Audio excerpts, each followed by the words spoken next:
semuanya, siapa sih yang tidak kenal Jakarta? Kota Jakarta, ibu kota Indonesia yang merupakan pusat pemerintahan dan ekonomi negara. Dengan sarana gedung-gedung bertingkat dan juga gaya hidup yang kelihatan mewah. Tapi, benar tidak sih jika kota selalu identik dengan gedung bertingkat, tempat serba ada, dan mewah?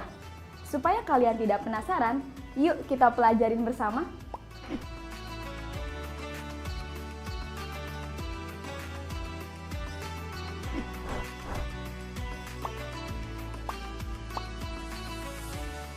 Bersama saya, Putri Ayu, kita akan mencari tahu mengapa kota yang satu berbeda dengan kota yang lain. Pembahasan kita kali ini merupakan bagian dari materi interaksi keruangan desa kota.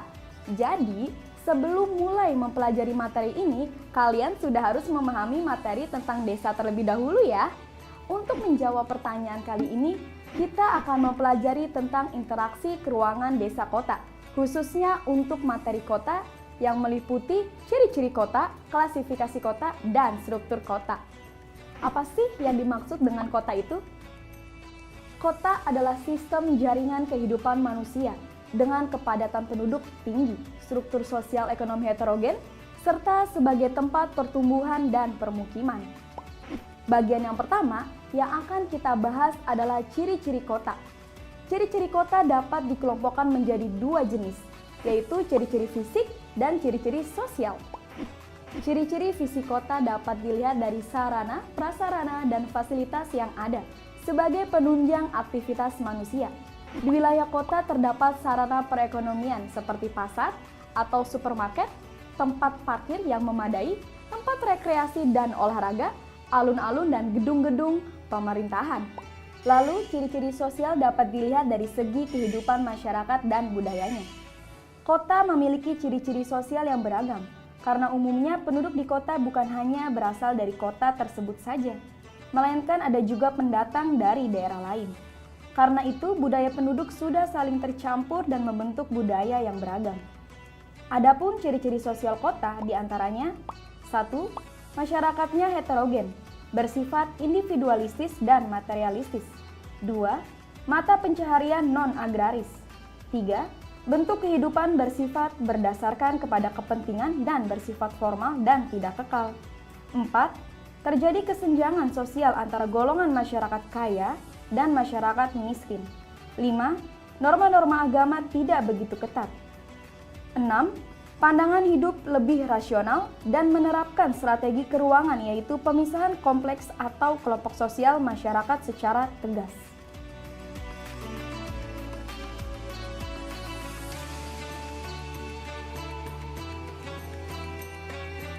Pembahasan kita selanjutnya adalah klasifikasi kota. Ternyata tidak semua kota itu sama. Kita dapat mengelompokkannya berdasarkan beberapa kategori, antara lain berdasarkan jumlah penduduk, berdasarkan tingkat perkembangannya, dan berdasarkan fungsinya. Pertama, kita bahas klasifikasi kota berdasarkan jumlah penduduk. Berdasarkan jumlah penduduknya, kota dapat dibagi menjadi 5 jenis, yaitu 1. Kota megapolitan. Kota megapolitan yaitu kota yang berpenduduk di atas 5 juta orang atau lebih. 2. Kota metropolitan.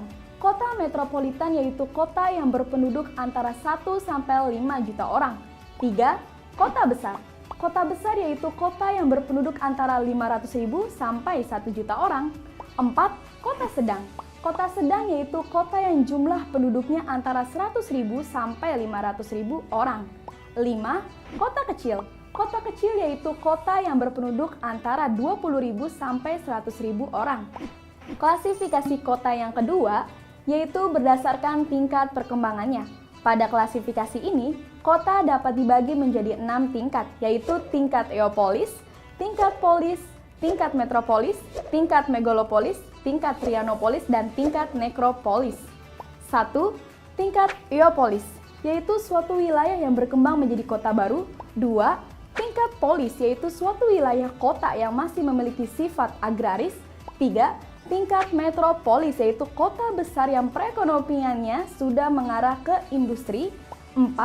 Tingkat megalopolis, yaitu wilayah perkotaan yang terdiri atas beberapa kota metropolis yang berdekatan lokasinya sehingga membentuk jalur perkotaan yang sangat besar. 5. Tingkat trionopolis, yaitu kota yang kehidupannya sudah dipenuhi dengan kerawanan sosial seperti kemacetan lalu lintas dan tingkat kriminalitas yang tinggi. 6.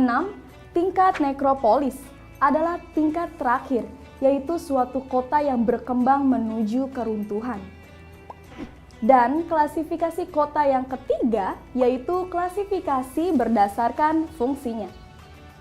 Ada 4 jenis kota berdasarkan fungsinya, yaitu kota pusat produksi, kota pusat perdagangan, kota pusat pemerintahan, dan kota pusat kebudayaan. 1. Kota pusat produksi.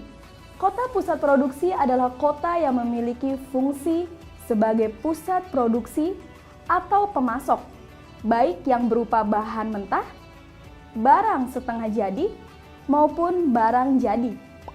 2. Kota pusat perdagangan.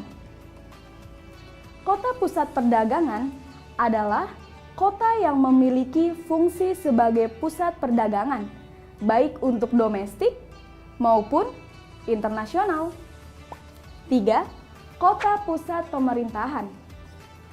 Kota pusat pemerintahan adalah kota yang memiliki fungsi sebagai pusat pemerintahan atau sebagai ibu kota negara. 4. Kota pusat kebudayaan. Kota pusat kebudayaan yaitu kota yang memiliki fungsi sebagai pusat pelestarian dan perkembangan kebudayaan. Nah, sekarang kita sudah paham ya, kota itu bukan hanya identik dengan tempat mewah, bangunan tinggi, dan fasilitas lengkap.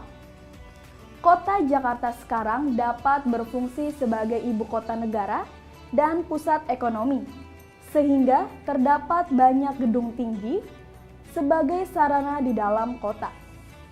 Tetapi, ada juga kota yang berfungsi sebagai pusat industri, jadi tidak terdapat gedung tinggi, melainkan banyak bangunan pabrik industri. Sekarang, yuk lakukan tantangan ini. Carilah informasi mengenai pertumbuhan kota dan ciri-ciri kota di tempat tinggal kalian ya. Dan untuk selanjutnya, kalian akan mempelajari struktur keruangan kota ya. Struktur keruangan kota, apa itu ya? Pastinya makin seru dan mengasyikkan. Selamat belajar dan tetap semangat!